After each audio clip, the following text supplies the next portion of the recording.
bawral jeewo e lembel weeɓaani miñiraaki lam nde ngarɗaa nde ana anndaaki kono ɓeeɗiɗo ko yeru e nawli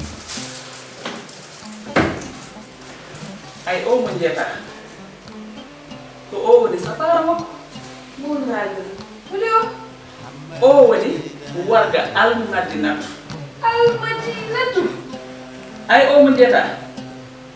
ene itta tampere ene artira hakkille muunaaji yeewe ko jooni wonata tawi ko joom galle ina finni ina duuda ina yani dowo ko jiiɓaare wonno haa nde warga almadinatu yotti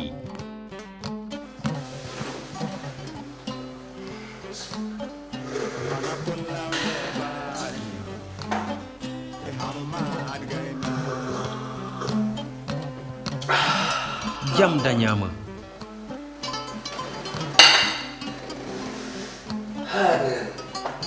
Pino subuh suba, mereka kalau cara ada ay, ada segera. Madinah tu, keluarga Madinah tu. Omalah, tu mobil, tu monde cala. warga almadinatu ko warga welko hoyko jawran ko tampere no feewi ko warga arani ko onon bandiraɓe e ballal dalwar eco onon grossiste en demi grossiste ha e détaillant jokkodire e service commercial o e 33 867 22 51 walla 76 141 25 35 adresse Dakar Plateau rue 15 Rafenel. Assalamu alaikum bandiraɓe hettiyankoɓe yeɓiyankoɓe ayaw Pindi TV bisimilla mone ruɓindu jaynderi moɗon weltare min dañi huccide moɗon oɗo subaka altine hande caggal balɗe ɗiɗi ɗi ganduɗa en kuccodirani ɗum noon yewede tan min dañi ɗum noon goto foof salminama e inde kono on manama e jettode serenɓe men jijitaka hay lawol gotol calminama juurama bertama juuɗe ñagama duwaw yuppo e sénégal e aduna foof ha oɗo mboros wawa holude en caggal kono kadi musibbaji ɗi kono ndiyam dam wona ndiyam jaam Amadou Moussa no subaka fof ko bani mon debbo Aissata Ndiaye banum gorko Amadou Moussa bisimilla ma mbani mba debbo pullo salmitama kadi a bismitama no hanirta ni mi wi mba e konngol dabbol sikki ala caggal salmindemo ko namdademo no mbadda e ndiyam mi nani Parcelles Assainies heewi no fewi noon tigui Parcelles Assainies heewi ndiyam Cambérène heewi ndiyam Amadou Moussa hay Grand Yoff ko hunde ganduɗa ina ɗamina ene gasanima ene gartu hen e gasirde robino jayde inchallah jaaɓi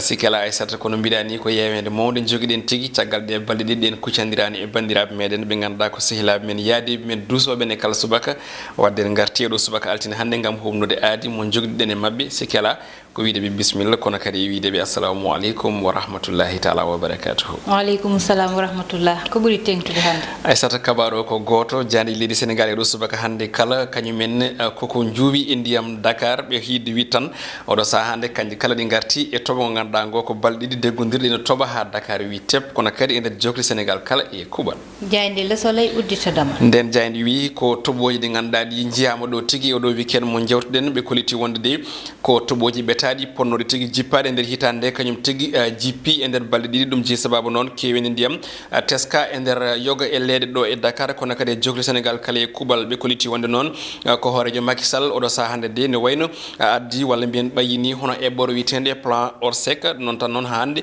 ko gam tigui haɓade ko fate banggue yo layru woni inondation goɗɗum ko tawate hen ɓe koliti wonde de ko bonande mawde to banggue kaɓirɗe kono kadi ha yimɓe kadi keeɓi wasde hen pitali mumen yoga e diwanuji hani e guure ɗo e Sénégal ko jayde quotidien wi nden ɗon wi ko toɓo hewgo doole e nder jokri Sénégal kala e kuuɓal laamu ngu de oɗo saaha hande woni tan koye lajje no jayde wiiri ɓe koliti wonde de oɗo ɓe ganduɗa ko o plan biteɗo hono PDGI ɓe koliti wonde noon oɗo saaha hande de on plan ne wayno ala foof hande ko gayni e ko yetti koye on ɗon inondation ɓe koliti noon koye on saaha hoorejo Macky Sall ne wayno finditini walla mbiyen ɓayitini ko yetti koye on ɗon plan biteɗo plan Orsec ko yidde wi tan o saaha hande ɓe ɓayitini gam haɓade ko fate banggue hono on ɗon inondation goɗɗum ko tawete hen ɓe koliti wonde de ko laamu ngu leeli ha joni ene wayno ummonade on ɗon fannu goɗɗo cuuɗen ko guuri koma Jambal Diagne kolliɗo wonde de ko laamu ngu oɗo saaha hande de kañum tan tiri felli hoore muɗum tigui e koyɗe l'observateur ko dawri jayne nden ɗon koye on fanno artindi wi ha hande ko bonande e battane gonɗon toɓo hewgo dole ɗo e Dakar ɓe koliti wonde de ko toɓo mayɓe no jayde windiri e bindol muɗum garawningol ɓe koliti yimɓe jeegoma mbasi en pittali munen tawi noon ɓe hen kala jooli koye ɗam ndiyam ɗiɗo ɓe ko toon to Sédhiou goto Grand Yoff goto Kaolack hen goto kadi ko toon to Guinaw Rail goɗɗo ko toon to Rufisque ɓe koliti wonde noon oɗo saha hande haysinno tawi gonɗon toɓo heewi tigui hen wayno ha joni hakkillaji ina daari caggal nde ANACIM woni tambiɓe ko fate banggue weeyo leydi meɗen Sénégal koliti wonde won toɓoji mawɗi kay ina cabba tigui e nder leydi ndi e ɗe balɗe ɗe paaɗen ɓe koliti wonde noon ko fate banggue hono ko wite oɗo plan décennal yiɗi wi tan ko hen toɓɓe sappo manam tan toɓɓe sappo ɗen ɗon ko toɓɓe ɗe ganduɗa ɗe ko jeeɗiɗi woni tan ɗe mbaɗaka tawa manam ko toɓɓe tati mbaɗa e ko yutti koye on ɗon plan gam haɓade inondation jayde las rewi hen ko noon tigui nden ɗon jayde e kañum ne arti ko yutti koye on ɗon fanno ɓe koliti wonde de ko mayɓe limama e ko yutti koye ngoɗo toɓo ɗum ɗon noon ɓe koliti wonde ko toɓo ngo de addi ha joni ko yutti ko e jiiɓor mawɗo kono kadi e fitnaji mawɗi e nder Sénégal kala e kuuɓal goɗɗum ko jayde nde haali ɓe koliti wonde de ko hoorejo Macky Sall ne wayno ɓayyitini oɗo plan biteɗo plan Orsec kono kadi ɓe garti ko yutti ko e jillu ministre Aly Ngouille Ndiaye kamɓe mo ganduɗa o kam tambi diƴƴe hono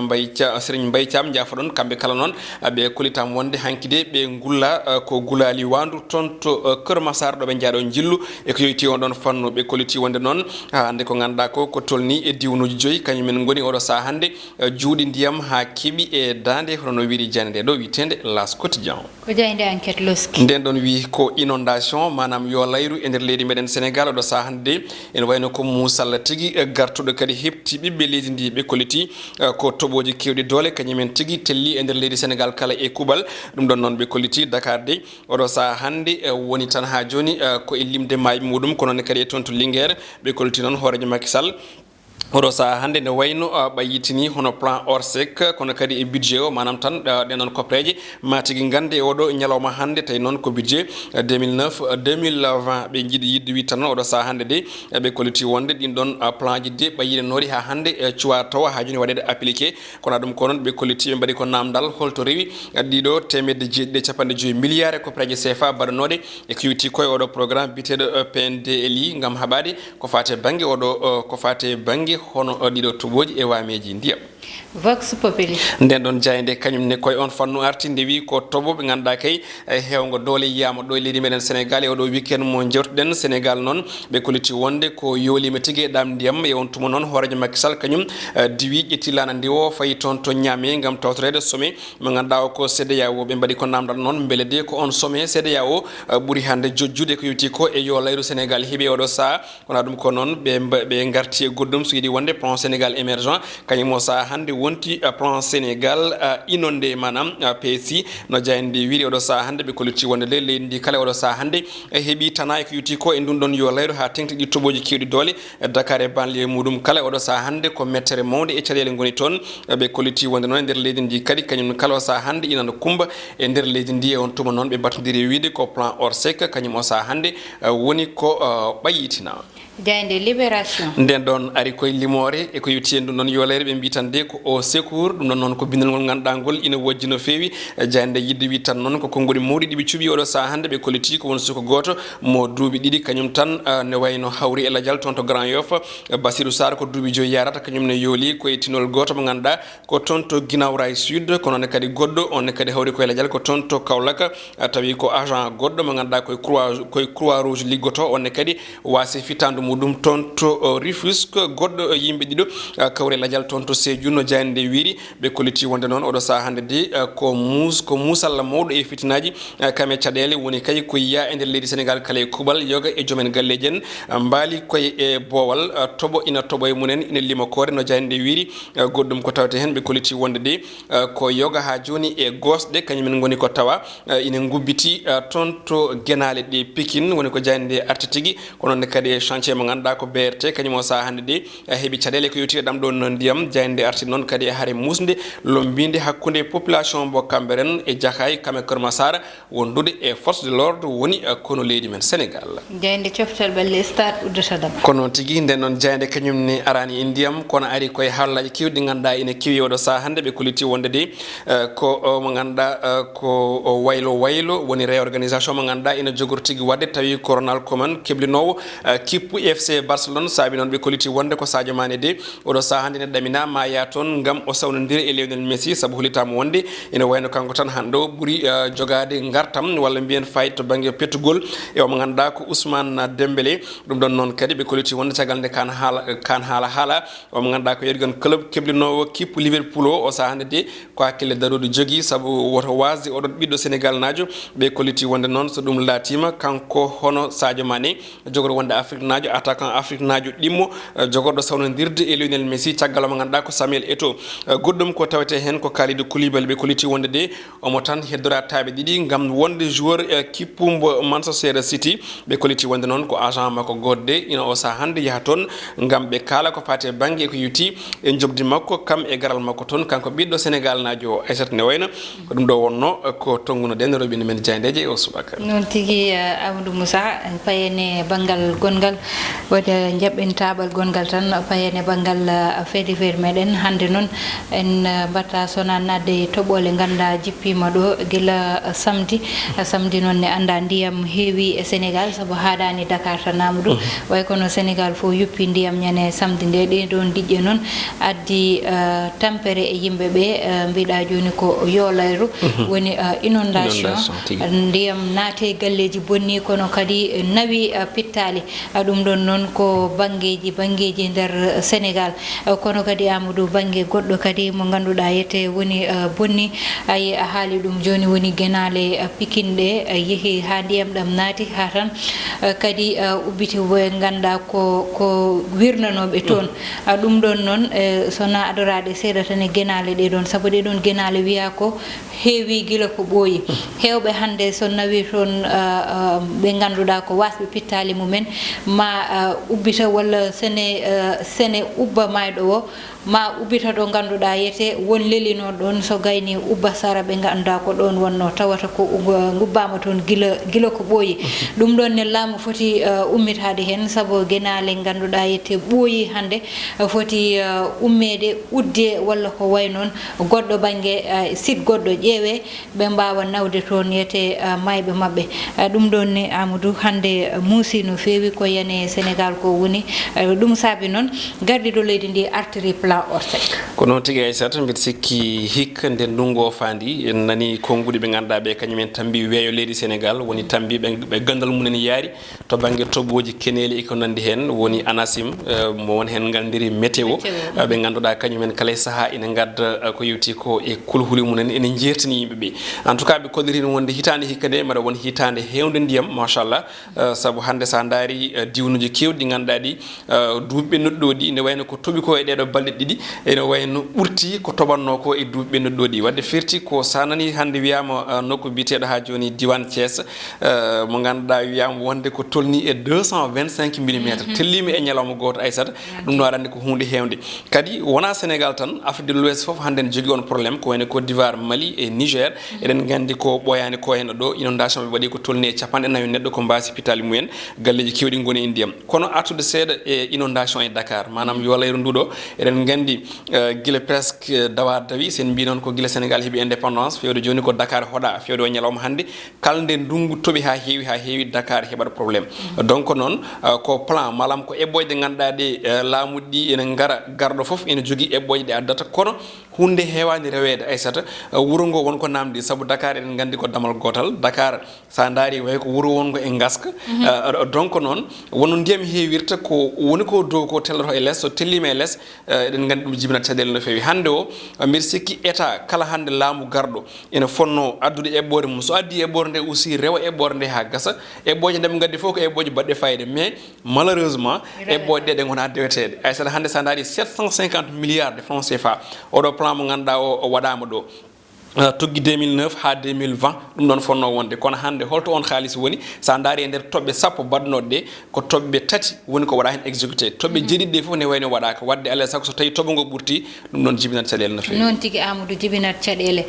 ɗum ɗon ina anda Sénégal won banggueji ganduɗa ete fotano hoɗede hande hoɗama yimɓe koɗi toon ha heewi holno watte yimɓeɓe umminta toon walla yimɓeɓe ballitte ɓe sigi tan Amadou ko banggal ballal ngal ɓurata ƴettede hande sabo joom galleji en maɓe galleji mumen kodde ɓesguli mumen hande wawi tan ko wallitede e ɗum ko ganda kañum woni dijje gonɗe toon nde banggal gongal ngal kadi woni haali ɗum joni woni yete plan mo ganduɗa yete fawanoma ɗo 750 milliards yaltina gam nannede hen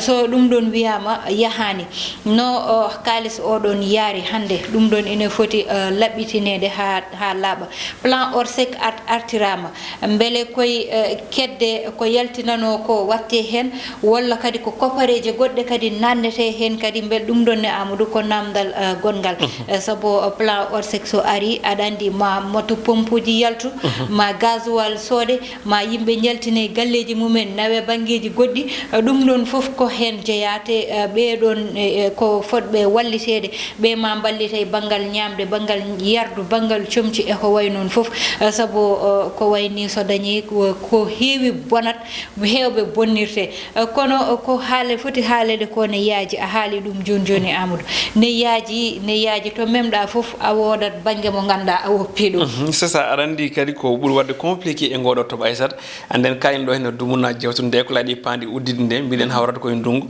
e on tuma nden Sénégal so tawi vacances ari hono ni hewno ardude koye ndungu e on sa galleji ɗi so tawi naati puusi yimɓe eggine nawe e duuɗe jangguirɗe woni école aji ɗi kono hande sababude covid 19 e sifa ono wayni hande hay koddugol yimɓeɓe aɗum waɗi compliqué seeɗa saabu hay famille goto hoolaki ummade e ɓesgu muɗum woɓɓe kadi gummoto a anda est ce que ne jogui rafi malla ngala kadi mbiye yo ñogdo école goto walla e centre goto ɗum ɗo eɗen gandi wona hunde amnotonde heddi koko kalɗa ɗo henna ko probléme meɗen tan enen ɗo e dunde Afrique so tawi en mbaɗi généralisé en kanan tan e Sénégal probléme o ko en donki dañde hono neɗɗo mo ganduɗa o ko hoorejo leydi garɗo acca trace moƴƴo en tout cas ko noon mbawata wiide saabu eɗen gandi guila Senghor haaɓi e inondation ronki yo manam ronki yo iw omo ganduɗa ko Abdou Diouf waɗi hono noon Abdoulaye Wade ari waɗi plan ji muɗum wiya wonde joni kayen kadi ne gasi plan orsec mi sikki ko hen jeeya e plan ji ganduɗa ɗi ko jaaha hen e ko nandi hen foof ko yiiɗi ɗeɗɗidde ganduɗa ko nokkuji ɓurɗi luggidde ɗi ɓurɗi manam gonde e gasɗe ɗi kono noon foof ala ko gasi kala jaaɗo accatɗo hen ko milliard uji ñamama walla eɓɓoye nan daari